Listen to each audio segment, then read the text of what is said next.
இந்த மாதிரி திமுகவினர்கள் வந்து ஸ்மார்ட் கார்டு, இவர் இப்பதான் திமுகவில் சேர்ந்திருக்காரு. முன்னாள் கவுன்சிலர் நல்ல தம்பி அதாங்க நல்ல தம்பி. எனக்கு அடையாளம் தெரியும்ல, எங்களுக்கு தெரியும் இல்ல, இவருக்கு தெரியும் இல்ல, எக்ஸ் கவுன்சிலர்.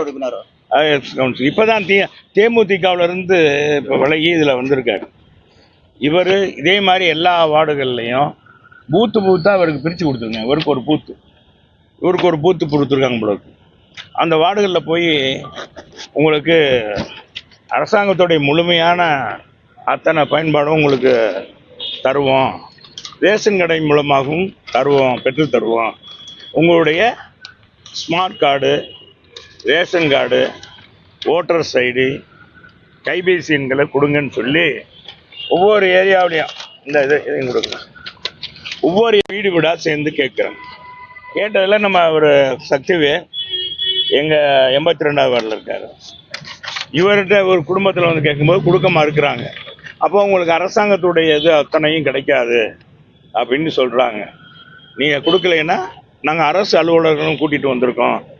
நீங்கள் இது வந்து நாங்கள் கட்சி சார்பாக கொடுக்குறதுனா நாங்களே சொல்லிடுவோம், அரசாங்கமே உங்களுக்கு கொடுக்க போகுது, அதனால் எங்களுக்கு ஒத்துழைப்பு கொடுக்கணும்னு சொன்னாங்க. அதை நாங்கள் முடியாதுன்னு சொன்னேன். இது மாதிரி எல்லாத்துலேயும் பூரா பாவப்பட்டவங்க, வேலை பார்க்குறவங்க, கொத்தனார், டெய்லி வேலை பார்க்குறவங்க, அவங்க சாயங்காலம் வராங்க, காலையில் எழுந்திரிச்சுவாங்க. அவங்களுக்கு என்னன்னு தெரியாது. எனவே அவங்க முழு விவரமும் ஒரு தனி மனிதனுடைய முழு விவரங்களையும் கேட்டு வாங்கி அந்த பூரா குறிச்சிட்டு போகிறாங்க. இது மாதிரி செய்வது தப்பு. அரசாங்கம் கொடுத்துருக்கிற அந்த தனி மனிதனுடைய உரிமைக்கான அத்தனை எண்களையும், தனியார் எண்களை, அவங்க ஆவணங்களை அவர்களே வந்து பெற்று செல்வது நாளைக்கு தினம் ஏதாவது தங்களுக்கு பாதிப்பு ஏற்பட்டுவிடும், இது மாதிரி அவங்க செய்யாத போது பாதிப்பு ஏற்பட்டுவிடும் சொன்னதன் அடிப்படையில் சக்தி வந்து பெடிஷன் கொடுத்துருக்காரு. அதை நான் வழிமொழிந்திருக்கேன் என்னுடைய தொகுதியில் இருந்து. அதான் மாவட்ட ஆட்சித்தலைவர்கிட்ட சொன்னேன். அவங்க என்ன சொல்கிறாங்க, உங்கள் அரசு ஊழியர்கள் தான் அப்படின்னு பேசின ஆடியோ கேட்குறாங்க. ஆடியோ வந்து யாரும் அவ்வளோ கொடுக்க முடியுமா அரசு அலுவலர்கள் அப்படின்னு சொல்கிறத. அதே மாதிரி நாங்கள் கட்சிக்காரங்க கூட காமிக்க வந்திருக்கோம். இப்போ நல்லதம்பி போனார்னா அவர் என்ன செய்யறாரு, அவர் குறித்து கொடுக்குறோம். அவங்க கூட இருக்கவங்க வந்து அரசு ஊழியர்கள், பல்வேறு துறையிலேருந்து நாங்கள் வந்திருக்கோம் அப்படின்னு சொன்னதாக சொல்கிறாங்க. அதை வந்து இந்த மாதிரி இப்படி இருக்குது. தனிநபர் உரிமையில் அவருடைய அந்த அதிகாரத்தில் தலையிடுற மாதிரி இருக்குது. இது மீது நீங்கள் தக்க நடவடிக்கை எடுக்கணும்னு மாவட்ட ஆட்சித்தலைவர் மனு கொடுக்குறாங்க. அதே மாதிரி மத்திய தொகுதியிலையும் செய்வாங்க. எல்லா தொகுதியும் நாங்கள் எடுக்க போகிறோம்னு சொல்கிறாங்களாம். ஆனால் மேற்கு தொகுதியெல்லாம் முழுமையாக அது ஏற்கனவே டிஃபன் பாக்ஸ் எல்லாம் கொடுத்தாங்களே.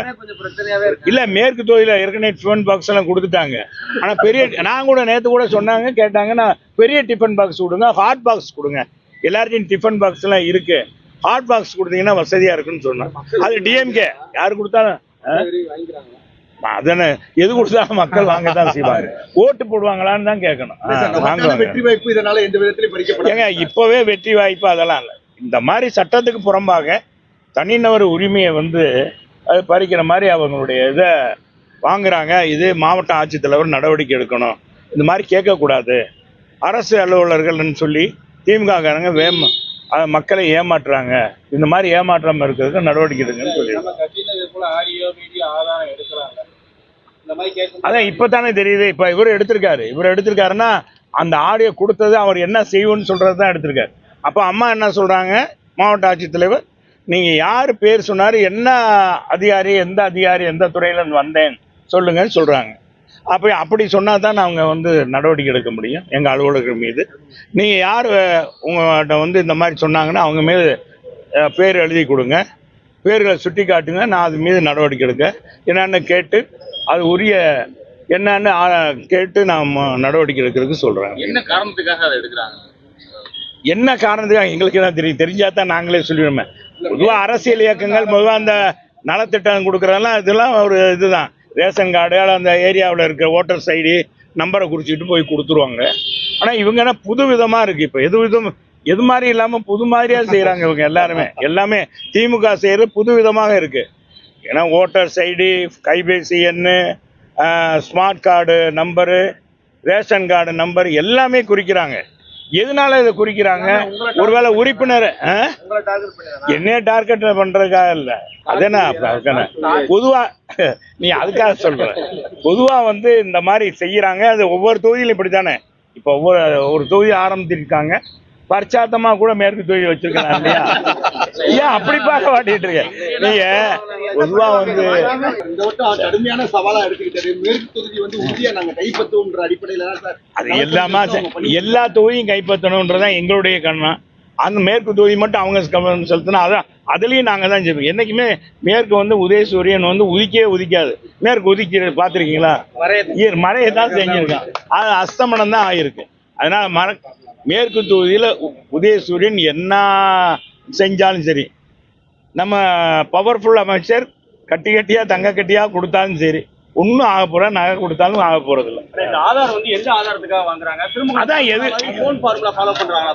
அதான் அவங்க திருமங்கலம் ஃபார்முலா, அப்புறம் பாத்தீங்கன்னா மதுரை ஈரோடு கிழக்கு தொகுதி ஃபார்முலா, இந்த கொட்டையில் அடைக்கிறது, பட்டியலில் அடைக்கிறது, ஆடு மாடு அடைக்கிற மாதிரி அடைக்கிறது. அங்கே புதுசாக இங்கே விருந்து வச்சாங்க. விருந்து வச்சு அந்த இலையில கீழே பணம் வைப்பாங்க திமுக. ஏப்பா அந்த திமுக தான் ஃபார்முலா. இந்தியாவே பேசப்பட்ட ஃபார்முலா திமுகவுடைய திருமங்கலம் ஃபார்முலா. இதையெல்லாம் சாப்பிட்டது நம்ம ஈரோடு கிழக்கு தொகுதி. அது மாதிரி இப்போ புது ஃபார்முலா கண்டுபிடிக்கிறாங்க. என்னன்னு தெரியல. அது என்னன்றதை நாங்கள் வெளி காமிக்கணும்ல, என்னன்றதை நாங்கள் சொல்லணும்ல. எதிர்கட்சியா இருக்கோம். பணம் கொடுக்கறதுக்கு வாங்குறாங்களா? என்னென்ன செய்ய போறாங்க என்னன்னு தெரியலையப்பா. என்ன செய்ய போறாங்கன்னு தெரியல. ஒருவேளை நகை கொடுக்க போறாங்களா, நெக்லஸ் கொடுக்க போறாங்களா, இல்ல என்ன தங்க கட்டியம் கொடுக்க போறாங்களா? ஏன்னா ஸ்மார்ட் கார்டு இதெல்லாம் கேட்கறாங்களே, ஸ்மார்ட் கார்டு எல்லாம் கேட்கறாங்க. என்ன கொடுக்க போறாங்கன்னு தெரியல. அதுக்கு தான் அது ஒரு தொகுதிக்கு என்ன, எல்லா தொகுதிக்கும் எல்லாம் மக்கள் கஷ்டப்படுறாங்க. மேற்கு மட்டும் அதான் எல்லா தொகுதியும் செழிப்பா இருக்கட்டும், நல்லா தான் இருக்கு. செய்திகளை உடனுக்குடன் தெரிந்து கொள்ள கீழ்கண்ட கேபிள் மற்றும் டிடிஹெச் நெட்வொர்க்குகளில் எம்நாடு செய்தி தொலைக்காட்சியை காணுங்கள். பாதகம் செய்பவரை கண்டால் நாம் பயம் கொள்ளலாகாது பாப்பா. மோதி மிதித்து விடு பாப்பா, அவர் முகத்தில் உமிழ்ந்து விடு பாப்பா. அண்மை செய்திகளை உடனுக்குடன் தெரிந்து கொள்ள இணைந்திருங்கள் எம்நாடு தொலைக்காட்சியுடன்.